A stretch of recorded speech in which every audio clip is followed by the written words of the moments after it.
pearls before swine.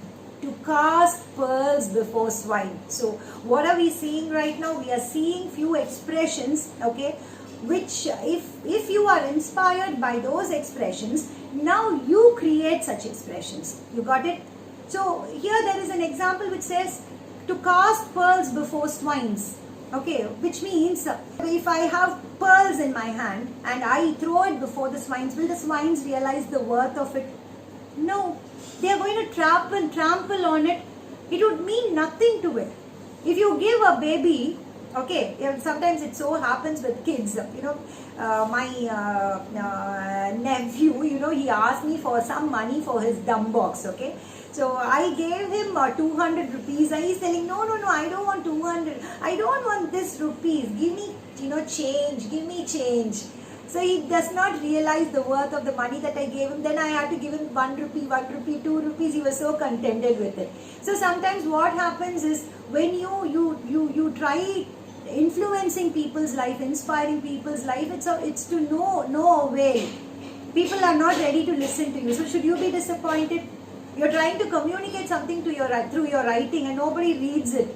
Okay, or nobody acknowledges it, nobody appreciates it. You don't have to bother about the criticism or the response that you receive, as long as you are confident that what you have thrown is false. But kindly make sure you don't throw it before the swine. Swines na in a panni. Swine. Okay, not swines. Swine. Okay.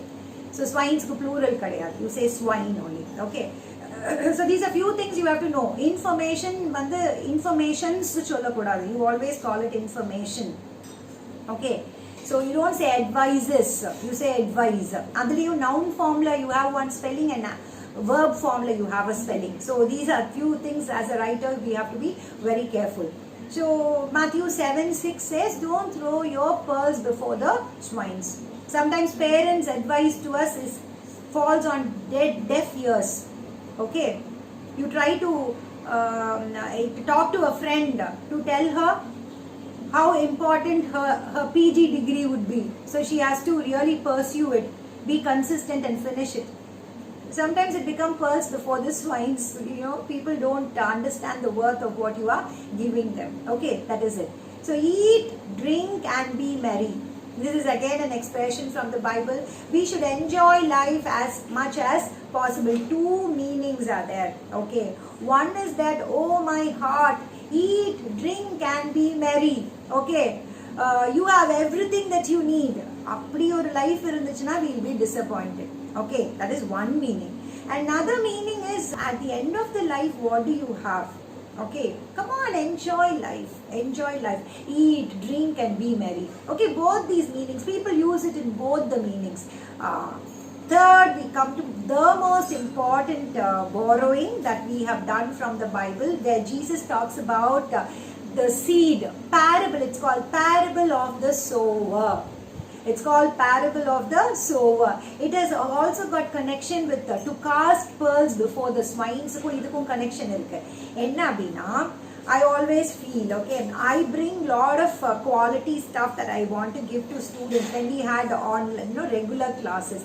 But not everybody in class will be listening. Okay, so the teacher or the speaker or the instructor can have a lot of quality things in their hand. Okay, even now I'm talking to you right now. Okay, trying to inspire you somewhere, because all that a teacher, a faculty can do is make you think, can inspire you.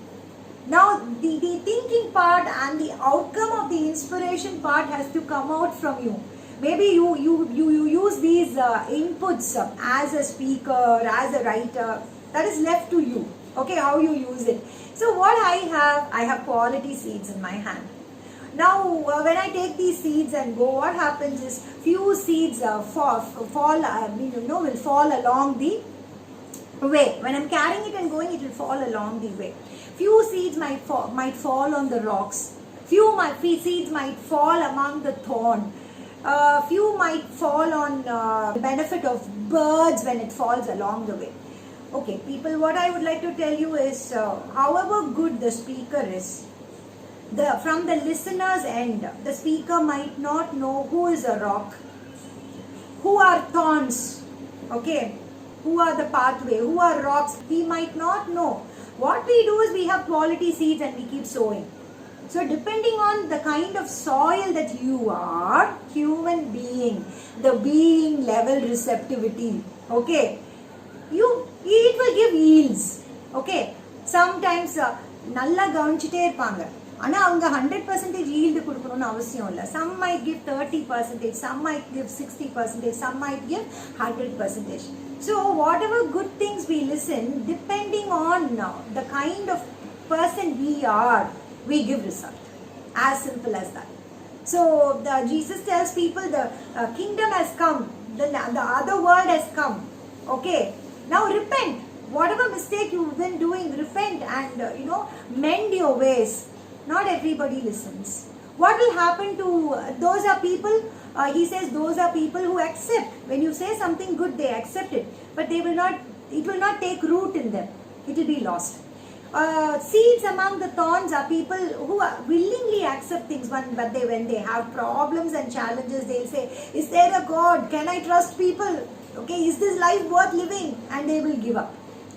And seeds along the path are like, even when I am sowing, people will be totally mentally absent. They will not receive anything from the session. Okay, and finally there are seeds that fall on fertile soil.